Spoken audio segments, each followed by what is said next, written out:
Break के बाद एक बार फिर से आपका स्वागत है। नए साल के पहले दिन बाजार सेंसेक्स निफ्टी ने फ्लैट क्लोजिंग दी है। हालांकि तेल, गैस, ऑटो, एनर्जी शेयरों में खरीदारी देखने को मिली है। पीएससी, आईटी, मेटल इंडेक्स बढ़त पर बंद हुए हैं। वहीं एफएमसीजी, फार्मा शेयरों में दबाव देखने को मिला है। हालांकि मिड कैप इंडेक्स तेजी के साथ बढ़त पर बंद हुए हैं, लेकिन स्मॉल कैप इंडेक्स हल्के दबाव में नजर आए हैं। और बाजार में बाकी क्या कुछ रहा खास बता रही हैं कंचन नौटियाल। तो साल 2026 का पहला कारोबारी सत्र अगर आज में बाजार की बात करी जाए तो देखिए बाजार का मूड माहौल थोड़ा सा हमें सुस्त ही देखने को मिला है। निफ्टी की बात करी जाए तो फ्लैट क्लोजिंग यहाँ पे देखी गई है। सेंसेक्स भी फ्लैट क्लोजिंग के साथ बंद हुआ है। लेकिन बैंकिंग सेक्टर और साथ में बात करें मिड कैप की तो यहाँ पे थोड़ा सा हमें इजाफा जो है देखने को मिला है। ऑटो में अच्छी खासी जो चाल है वो देखी गई है। इनफैक्ट जो कमोडिटी है वहां पे अच्छा खासा इजाफा देखने को मिला है। ऑयल एंड गैस ने भी एक फ्लैट क्लोजिंग दिखाई है। अब बात करी जाए स्टॉक स्पेसिफिक एक्शन की तो आइए देखते हैं कैसा रहा है। सबसे पहले निफ्टी में बढ़ने वाले शेयर श्रीराम फाइनेंस में करीब 2.5% का इजाफा देखने को मिला है। ऑटो शेयर्स अच्छे खासे चले हैं बिकॉज आज ऑटो सेल्स का जो डेटा है दिसंबर का वो आया है और उसके बाद ये तेजी देखने को मिली है। बजाज ऑटो 2.5% की तेजी, इटर्नल यहाँ पे 2% का इजाफा और एनटीपीसी की बात करी जाए तो 2% की तेजी यहाँ पे भी रही है। लूजिंग पॉकेट में देखिए आईटीसी में एक बड़ा रेंट लगा है। करीबन 10% का लोअर सर्किट यहाँ पे लगता हुआ दिखाई दिया है बिकॉज जो एक्सेस ड्यूटी है उसमें बढ़ोतरी होगी 1 फरवरी से, जिसके बाद जो सिगरेट प्राइस है वो हमें 20 से 30% तक बढ़ते हुए दिखाई देंगे। डॉक्टर रेड्डी, बजाज फाइनेंस और टाटा कंज्यूमर प्रोडक्ट में भी हल्की फुल्की गिरावट आज के सत्र में देखी गई है। मिड कैप की बात करी जाए तो वोडाफोन आइडिया वापस से यहाँ पे लोअर लेवल से एक रिकवरी आई है और करीबन 8% की तेजी और वोडाफोन के चलते यहाँ पे इंडस स्टार भी हमें आज के सत्र में चलता हुआ दिखाई दिया है। 4% यहाँ पे इजाफा देखने को मिला है। सुप्रीम इंडस्ट्री में भी करीब 4% की तेजी आज के सत्र में रही है। लेकिन लूजिंग साइड में देखिए टाटा केमिकल 2% का गिरावट, यहाँ पे बायोकॉन में करीबन 1.5% की गिरावट, सीजी पार और मैनकाइंड फार्मास्यूटिकल यानी कि पूरा का पूरा फार्मा पैक ही आज थोड़े से प्रेशर में जो है बनता हुआ दिखाई दिया है। लेकिन एफएमसीजी पैक का जो रुझान था वो हमें मिक्स देखने को मिला है। जहां पे आईटीसी गिरा है वहां पे जो दूसरे काउंटर्स हैं जैसे कि नेस्ले, वहां पे हमें एक अच्छी तेजी जो है देखने को मिली है। Indus star, supreme industry, Astral, Ashok Leyland, APL Apollo जैसे काउंटर्स ने भी अच्छा खासा दमखम आज के सत्र में दिखाया। लेकिन साल का पहला कारोबारी दिन बाजार ने एक इज्जत रखी है और इन ग्रीन जाके ही बंद हुआ है। और आज आवाज़ अड्डा में हुई खास चर्चा 2025 में हुए रिफॉर्म्स की, और इस पर ज़रूर जुड़िए रिफॉर्म एक्सप्रेस शाम 7:57 पर।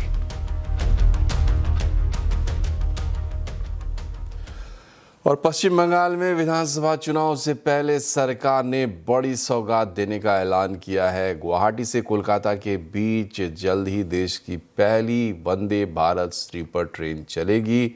आज इसका ऐलान अश्विनी वैष्णव रेल मंत्री ने किया। उन्होंने कहा कि प्रधानमंत्री नरेंद्र मोदी इसका उद्घाटन करेंगे। लेकिन इस ट्रेन में क्या खासियत है और क्या खास बातें हैं, बता रहे हैं आलोक प्रियदर्शी। बिल्कुल, देखिए एक नए साल का पहला सौगात कह सकते हैं जो वंदे भारत स्लीपर क्लास का जो ट्रेन इसकी लंबे समय से प्रतीक्षा की जा रही थी, इसका ऐलान हो चुका है। अगले 15 से 20 दिनों के भीतर इसको प्रधानमंत्री नरेंद्र मोदी हरी झंडी दिखा सकते हैं और इसके लिए तैयारियां लगभग पूरी कर ली गई हैं। कोलकाता से गुवाहाटी के बीच में रूट होगा और सबसे बड़ा फायदा ये होगा कि इस रूट में चलने वालों को कम से कम 3 घंटे का सफर कम हो जाएगा। और इस पूरे सफर के लिए जो किराया रखा गया है, कोशिश यही की गई है कि उच्च श्रेणी के जो तकनीक और सुविधाओं से लैस है ये ट्रेन, उसके बावजूद भी जो किराया है कम रखा जाए। इसमें अगर हम किराए की बात करें तो किराया जो है थर्ड क्लास, सेकंड क्लास और फर्स्ट क्लास के लिए लगभग 2300 से लेकर 3500 के बीच में ही होंगे। और जो ट्रेन की सहूलियत है उसको लेकर काफ़ी एक तरह से लेटेस्ट टेक्नोलॉजी और नए मानदंड अपनाए गए हैं। कोशिश की जा रही है कि सफ़र कम से कम समय में पूरा हो और जो इसकी टेक्नोलॉजी है पूरी तरह से स्वदेशी है। 823 पैसेंजर की कैपेसिटी है, 16 कोच की ये ट्रेन होगी और 180 किलोमीटर प्रति घंटे की रफ्तार से ये ट्रेन चल सकेगी। तो ये इस एरिया में कोलकाता गुवाहाटी रूट पर ये काफी बेहतर एक ऑप्शन होगा आने जाने वाले के लिए। और आने वाले दिनों में सरकार की यही योजना है कि इस 6 महीने में, अगले 6 महीने में 8 वंदे भारत और साल भर के अंदर 12 ट्रेनों की शुरुआत की जाएगी और लगभग 200 ट्रेनें ऐसी बनाने की योजना है। सरकार की ये भी योजना है कि जो हमारी टेक्नोलॉजी है इसको देखते हुए हम काफी कॉस्ट कंपटीटिव रखेंगे और आने वाले दिनों में इसको एक्सपोर्ट भी करेंगे। देश के सबसे स्वच्छ और स्मार्ट शहर इंदौर आजकल गलत वजहों से चर्चा में है। गंदे पानी पीने से 8 लोगों की मौत की खबर है। इंदौर का नगर निगम का जो भगीरथपुरा इलाका है, वहाँ पर दूषित पानी पीने से बच्चे और बुजुर्गों की मौत हो गई है। सरकार ने अभी तक 4 मौतों की ही पुष्टि की है, लेकिन कुल मौतों का आंकड़ा 11 बताया जा रहा है। मुख्यमंत्री मोहन यादव ने हालात का जायज़ा लिया है। अस्पताल पहुंचकर पीड़ितों से उन्होंने मुलाकात की, बातचीत की। अब तक 212 लोगों के अस्पताल में भर्ती हो चुके हैं। इनमें से 50 लोगों को डिस्चार्ज भी कर दिया गया है, जबकि 162 के करीब लोग अभी भी भर्ती बताए जा रहे हैं। इनकी हालत स्थिर बताई जा रही है। मध्य प्रदेश सरकार की ओर से ऐलान किया गया है कि दूषित पानी से बीमार हुए लोगों का फ्री में इलाज किया जाएगा। जिन लोगों ने इलाज में पैसे खर्च किए हैं उन्हें उनके पैसे वापस किए जाएंगे। डेथ की जानकारी आई वो तो 4 बताई गई है और ये बात सही है कि वो इतना बड़ा इंदौर है, इतनी बड़ी कोई प्राइवेट किसी हॉस्पिटल में गए आए हैं। तो हम इस चक्कर में थोड़ा सा सरकारी पीएम का एक सिस्टम रहता है, उसका भी एक क्राइटेरिया है। लेकिन एक भी क्यों हो, हम तो इतना सा इस पर प्रयास है कि किसी को भी क्यों कष्ट ऐसे से जाए। तो सवाल हमारे लिए कष्ट का ये है कि दोबारा ऐसा पानी से कोई नौबत ना आए और जो हुआ ये हमारे लिए दुखद है। उसके संबंध में तभी हमने इसके लिए जांच के निर्देश भी दिए और जांच की रिपोर्ट आएगी तो उस संबंध में और कार्रवाई करेंगे। नए साल पर स्विट्जरलैंड दहल उठा है। स्विट्जरलैंड की राजधानी बर्न में 2 घंटे की दूरी पर कांस लोटाना में ब्लास्ट हुआ है और इसमें करीब 40 लोगों के मारे जाने की खबर है। कई लोग घायल भी हो गए हैं। ये धमाका वहाँ के समय के हिसाब से रात 1:30 बजे के करीब हुआ है। उस वक्त बार में 100 से ज़्यादा लोग मौजूद थे। सोशल मीडिया पर जो वीडियो सर्कुलेट हो रहे हैं उसमें आग जलती हुई दिखाई दे रही है। हालांकि इस वीडियो की पुष्टि नहीं हुई है। इस बार में न्यू ईयर का जश्न चल रहा था। धमाके से प्रभावित लोगों के परिवारों के लिए हेल्पलाइन शुरू की गई है। पूरा इलाका इसी तरह से सील भी कर दिया है। क्रांस मोंटाना को नो फ्लाई जोन भी घोषित कर दिया गया है। और अमेरिका में न्यूयॉर्क शहर के नए मेयर ज़ोहरान ममदानी ने शपथ ले ली है। आधी रात को हुए समारोह में उन्होंने मैनहट्टन के एक सबवे स्टेशन में शपथ ली है। उन्होंने कुरान पर हाथ रखकर मेयर पद की शपथ ली। उन्होंने कहा कि ये मेरे जीवन का सबसे बड़ा सम्मान और सौभाग्य है।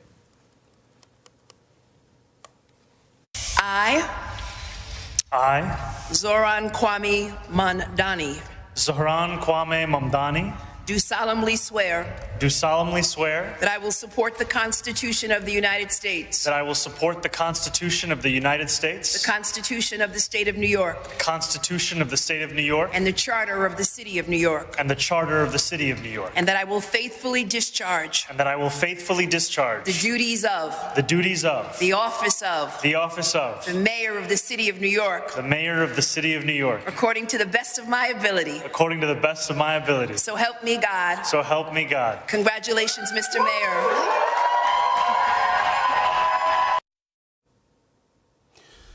और इसी के साथ इस बुलेटिन में फिलहाल इतना ही। खबरों पर रहिए अपडेट और इसके लिए जुड़े रहिए CNBC आवाज़ से। आप सबको एक बार फिर से नववर्ष की बहुत बहुत शुभकामनाएं। नमस्कार।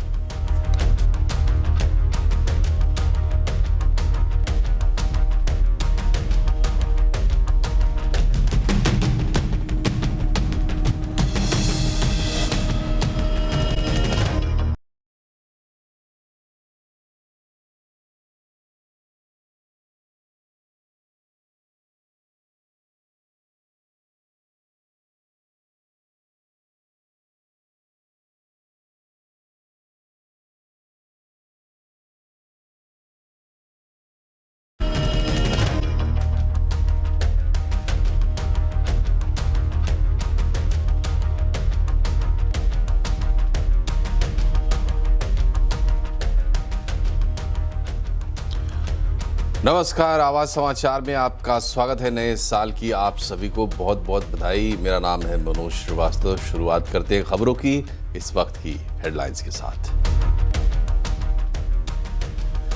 नए साल पर सेंसेक्स निफ्टी की फ्लैट क्लोजिंग। तेल, गैस, ऑटो, एनर्जी शेयरों में खरीदारी। PSC, IT sector, India metal index बढ़त पर हुए बंद। एफएमसीजी, फार्मा शेयरों पर दिखा दबाव।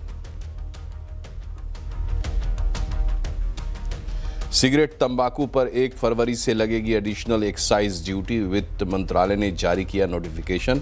आईटीसी में लोअर सर्किट लगा। गॉडफ्री फिलिप्स भी करीब 10% फिसला। नए साल में मंदिरों में उमड़ा आस्था का सैलाब। काशी, मथुरा के साथ देश भर के मंदिरों में श्रद्धालुओं की भीड़। पहाड़ों में बर्फबारी के बीच लोगों ने किया नए साल का स्वागत। 2026 में आर्थिक और रिफॉर्म के मोर्चे पर बड़ी उम्मीदें। बजट पर रहेगी सबकी नजर। टेलीकॉम, आईटी से लेकर ऑटो सेक्टर में बड़े बदलावों पर नजर। 180 किलोमीटर प्रति घंटे की रफ्तार से गुवाहाटी से कोलकाता के बीच चलेगी पहली Vande Bharat sleeper train. Rail मंत्री ने किया ऐलान। प्रधानमंत्री नरेंद्र मोदी जल्द दिखाएंगे हरी झंडी। इंदौर में दूषित पानी से मौत का तांडव। 8 मौतों के बाद भी नहीं थम रहा जहरीले पानी का कहर। खौफ में भगीरथपुरा इलाके के लोग नहीं पी रहे हैं पानी। 1000 से ज्यादा लोग बीमार। स्विट्जरलैंड में नए साल के जश्न के दौरान पब में हुआ धमाका। आतिशबाजी के बाद आग लगी। 40 लोगों की मौत की खबर।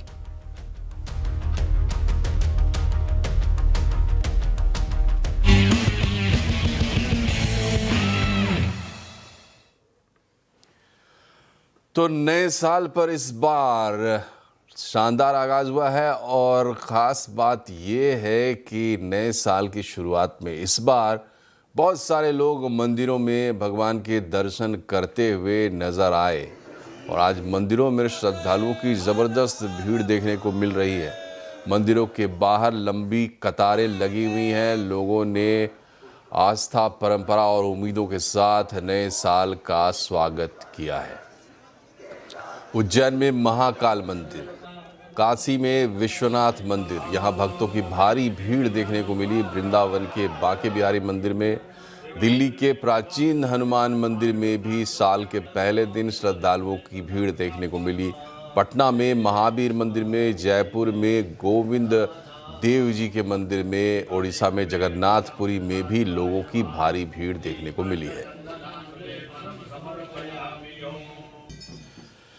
और नए साल की शाम पर दिल्ली में आप देखिए इंडिया गेट पर भी लोग छुट्टी की वजह से काफ़ी संख्या में जमा हुए हैं, घूमने के लिए आए हैं और इस वजह से इलाके में भारी भीड़ है। जाम की भी स्थिति देखने को मिल रही है। इंडिया गेट के सर्कल, मंडी हाउस, फिरोज शाह रोड, तिलक मार्ग, आईटीओ समेत कई इलाकों में वाहनों की गति बेहद धीमी देखी गई। दिल्ली पुलिस ने इंडिया गेट की तरफ जाने वाले वाहनों की आवाजाही को कम करने की कोशिश शुरू कर दी है। वहीं इंडिया गेट पर पुलिस और पैरामिलिट्री जवानों की तैनाती की गई है ताकि भीड़ को नियंत्रित किया जा सके और जाम से मुक्ति मिल सके।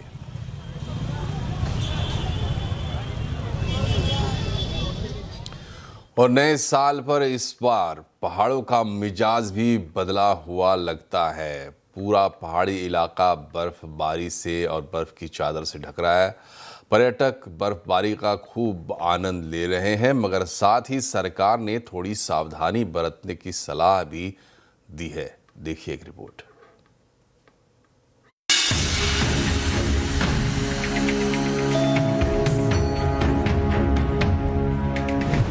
नए साल पर पहाड़ों ने ओढ़ी सफेद चादर।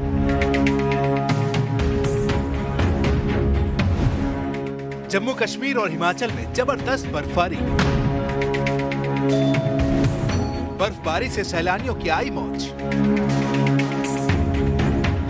नए साल 2026 की शुरुआत के साथ ही पहाड़ों ने बर्फ की सफेद चादर ओढ़ ली है। हिमाचल से लेकर जम्मू कश्मीर और लद्दाख तक ताजा बर्फबारी से एक तरफ सैलानियों के चेहरे खिले तो दूसरी तरफ दुर्गम इलाकों में जनजीवन और आवाजाही पर असर पड़ा है। हिमाचल में बर्फबारी से खिले सैलानियों के चेहरे। मनाली में नए साल के पहले दिन सैलानियों ने बर्फबारी का जमकर मजा लिया है। अटल टनल के पास बर्फ से ढके पहाड़ों के बीच पर्यटक तस्वीरें खिंचवाते और जश्न मनाते नजर आए। एक्सपेक्ट नहीं किया था कि स्नोफॉल हमको मिल जाएगी, क्योंकि अभी तक जो वीडियोस देखते हुए आ रहे थे तो ऐसा लग रहा था कि स्नोफॉल हो नहीं रही है या स्नो नहीं है, पर आज आके एकदम दिल खुश हो गया है। कश्मीर घाटी में बदला मिजाज। गुलमर्ग में ताजा बर्फबारी के बाद नजारे पूरी तरह बदल गए हैं। कश्मीर घूमने आए पर्यटकों की चांदी हो गई। सोनमर्ग में भी नई बर्फबारी से खूबसूरती और ठंड दोनों बढ़ गई। लद्दाख में बर्फ ही बर्फ। लद्दाख के द्रौस और जोजिला इलाके में भारी बर्फबारी के चलते आवाजाही ठप हो गई। जोजिला पास को एहतियातन बंद भी कर दिया गया है। नए साल पर पहाड़ी राज्यों में बर्फबारी ने एक तरफ सर्दी बढ़ाई है तो दूसरी तरफ पर्यटन स्थलों को सर्दियों की खूबसूरती से भर दिया है। मौसम विभाग ने आने वाले दिनों में और बर्फबारी की संभावना जताई है। ऐसे में यात्रियों को सावधानी बरतने की सलाह भी दी जा रही है।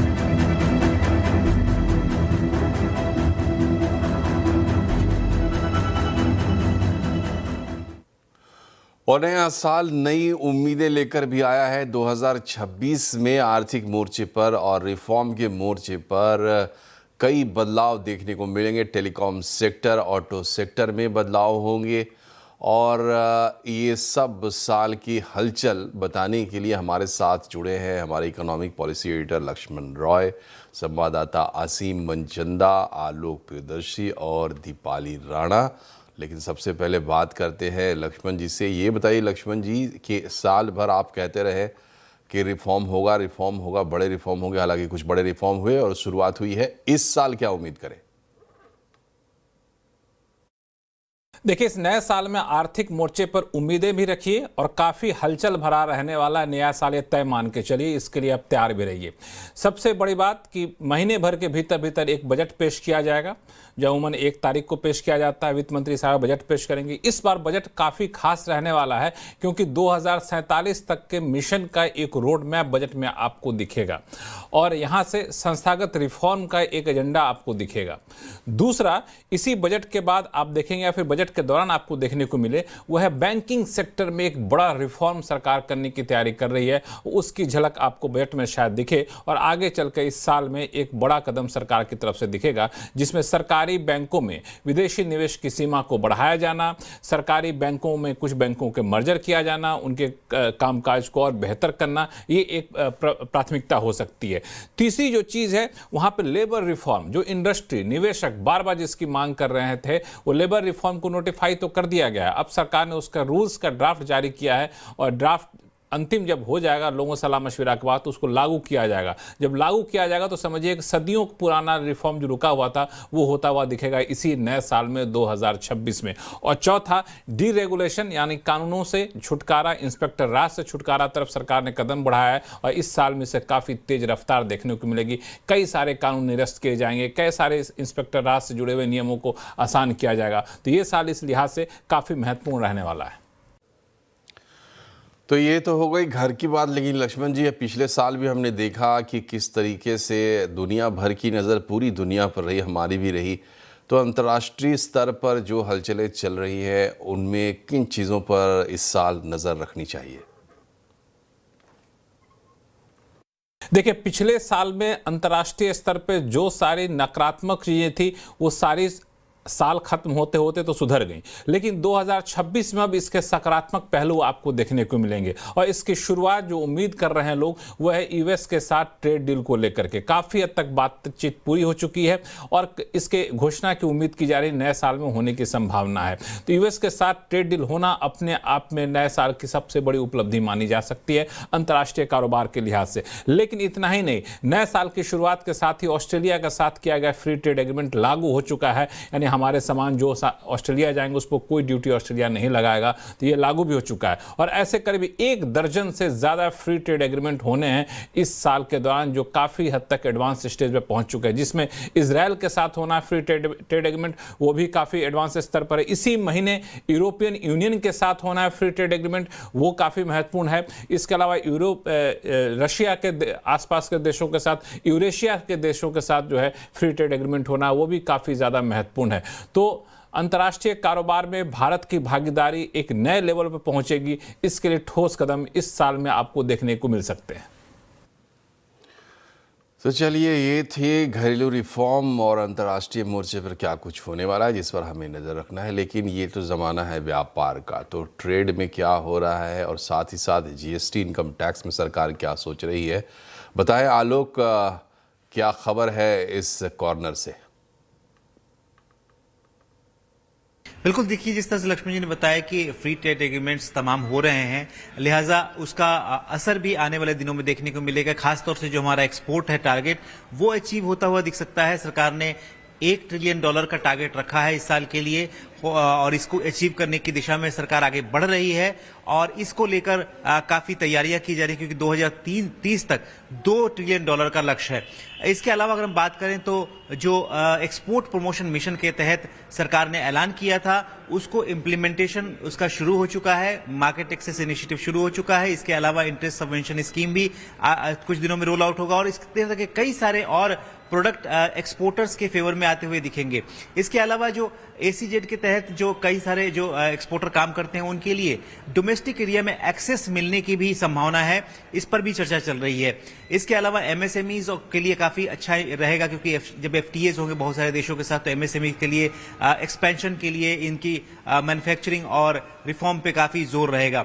इसके अलावा अगर हम इनकम टैक्स की बात करें तो जो नया इनकम टैक्स कानून आया है वो 1 अप्रैल 2026 से लागू होने वाला है। एक बिल्कुल ऑल टुगेदर नया बिल है, आसान भाषा में लिखी हुई है, लिटिगेशन में कमी लाने की सरकार की योजना है और साथ ही साथ जो न्यू टैक्स रिजीम है उसको सरकार काफी प्रमोट करने वाली है। ओल्ड टैक्स रिजीम को डिफॉल्ट टैक्स से हटा दिया गया, यानी कि न्यू टैक्स रिजीम ही अब डिफॉल्ट टैक्स रिजीम होगा, ओल्ड टैक्स रिजीम ऑप्शनल हो जाएगा। तो ये एक इनकम टैक्स के मोर्चे पर होगा। आगे आने वाले दिनों में सिंप्लीफिकेशन भी हो सकते हैं। जीएसटी के मोर्चे की बात करें तो जीएसटी पे जो सरकार ने जो 2.0 किया था, उसके बाद अब प्रोसीजरल रिफॉर्म्स की तरफ आगे दिशा बढ़ रही है।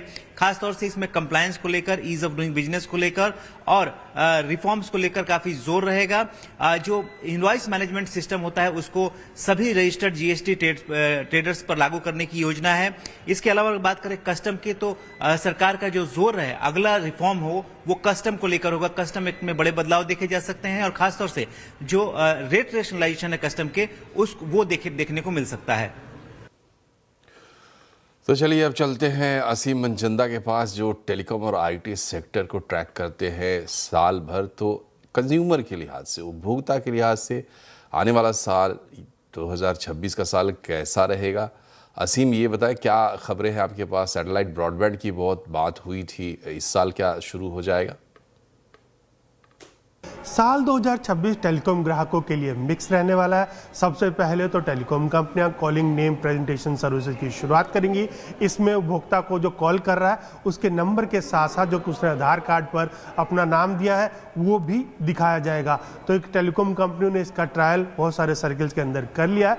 बहुत जल्दी ही टेलीकॉम कंपनियां इसकी फाइनली ऑफिशियल शुरुआत कर सकती हैं। इसके साथ साथ दूसरे नंबर पर सैटेलाइट ब्रॉडबैंड सर्विसेज की शुरुआत आपको होती हुई दिखाई दे सकती है। अभी 3 कंपनियां स्टारलिंक, वनवेब और रिलायंस जियो के पास सैटेलाइट ब्रॉडबैंड सर्विसेज देने का लाइसेंस है। कंपनियों को स्पेक्ट्रम मिलने का इंतजार है।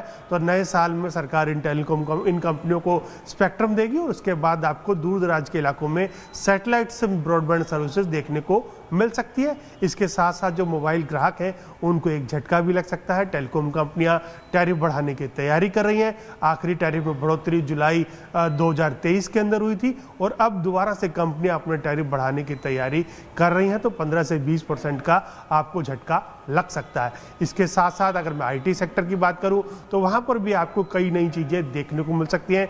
भारत को अपना एआई पहला फाउंडेशन मॉडल देखने को मिल सकता है, खासतौर पे कि उसके जो फाइनल स्टेजेस के अंदर ये आ गया है। तो अगले 2 से 3 महीने के अंदर इसकी शुरुआत हमको देखने को मिल सकती है। ये चैट जीपीटी, जेमिनी और ग्रोक जैसे जो एआई मॉडल्स हैं उनको टक्कर देगा और ये खुद से भारत में निर्मित पहला फाउंडेशनल मॉडल होगा। और उसके साथ साथ अगर मैं बात करूं तो जो अभी फिलहाल बहुत सारा कंटेंट है जो कि डीप फेक है, एआई जनरेटेड है, उसका पता लगाना बहुत मुश्किल होता है, लेकिन सरकार उसके ऊपर भी अब कंट्रोल करने की तैयारी कर रही है। सरकार ने इसको लेकर के ड्राफ्ट गाइडलाइंस जारी की थी कि आपको इसकी लेबलिंग करनी होगी, एआई जनरेटेड कंटेंट है ये आपको बताना होगा। तो बहुत बहुत जल्दी ही वो गाइडलाइंस भी जारी हो सकती है, जिससे कि ग्राहकों को पता चलेगा ये कंटेंट डीप फेक तो नहीं है या फिर AI से जनरेटेड तो नहीं है। तो ये उपभोक्ता के लिए एक बड़ी राहत भरी बात होगी।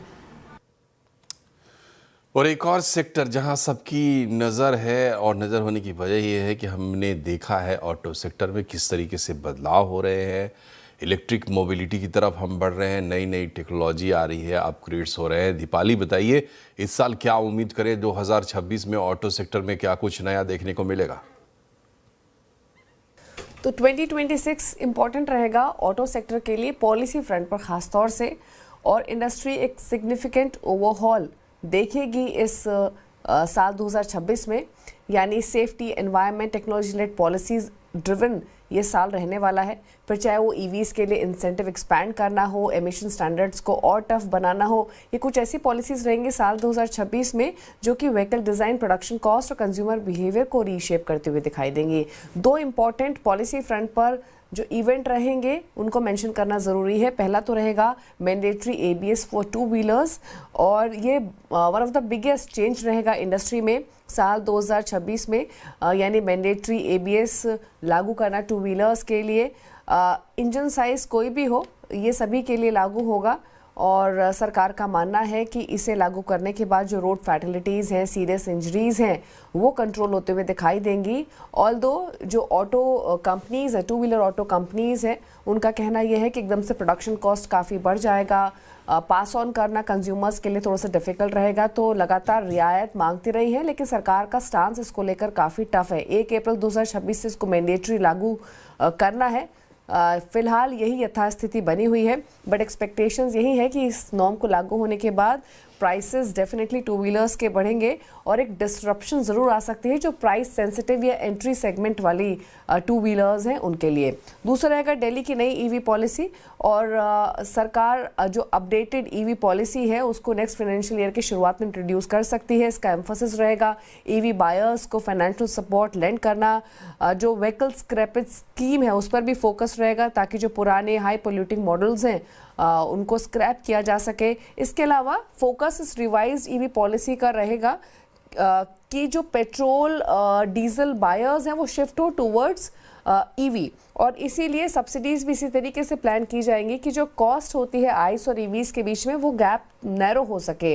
हालांकि इंसेंटिव लेवल्स क्या होंगे, एलिजिबिलिटी क्या रहेगी, इसको लेकर अभी डिसीजन नहीं लिया गया है, लेकिन एक बड़ा दूसरी पॉलिसी ये रहेगी साल 2026 के लिए, जो कि दिल्ली न्यू EV पॉलिसी है। बहुत शुक्रिया दीपाली, लक्ष्मण जी, आलोक और असीम, आपका भी बहुत बहुत शुक्रिया। तो ये थी तस्वीर पॉलिसी के लिहाज से, इकोनॉमी के लिहाज से आने वाले साल में क्या आप उम्मीद कर सकते हैं। एक छोटा सा ब्रेक यहाँ पर लेते हैं, ब्रेक के बाद आपको बताएंगे साल के पहले दिन कैसा रहा शेयर मार्केट, एक छोटे से ब्रेक के बाद।